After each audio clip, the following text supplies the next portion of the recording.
Au niveau législatif, je pense qu'il y a beaucoup d'avancées, par exemple en Afrique centrale et de l'Est, en matière de politique foncière, qui sont venues avec une nouvelle forme de revoir les droits fonciers, pas seulement sous l'angle de droit de propriété, mais on tend vers une certaine stratégie de reconnaissance, par exemple, des droits fonciers coutumiers.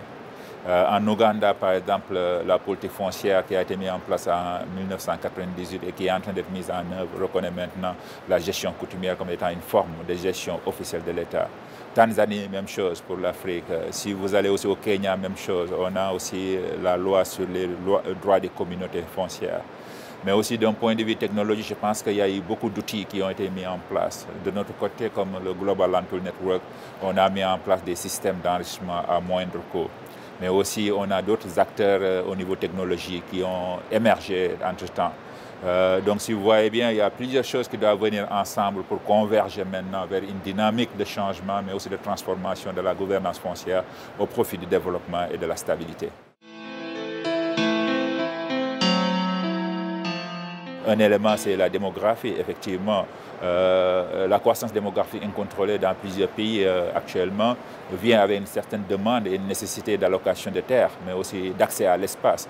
Mais plus important aussi, c'est la planification territoriale qui est associée à cette croissance démographique. Est-ce que beaucoup de pays sont prêts à accompagner cette croissance démographique avec la planification spéciale qui se pose? C'est la question. Et si vous voyez bien, cette croissance démographique vient avec certains malheurs. Le premier malheur, c'est l'usurpation, si vous voulez bien, les élites qui profitent de cette croissance démographique aussi pour capter beaucoup de ces rentes foncières.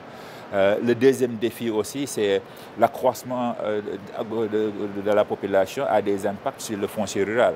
Parce qu'aujourd'hui, vous avez la diminution des terres agricoles, parce que les villes s'étendent. Si vous prenez l'exemple de Dakar avec le pôle Diamniadio, qui est sorti de nulle part, qui était dans des terres agricoles et d'autres natures, aujourd'hui, c'est un manque à gagner pour le monde rural.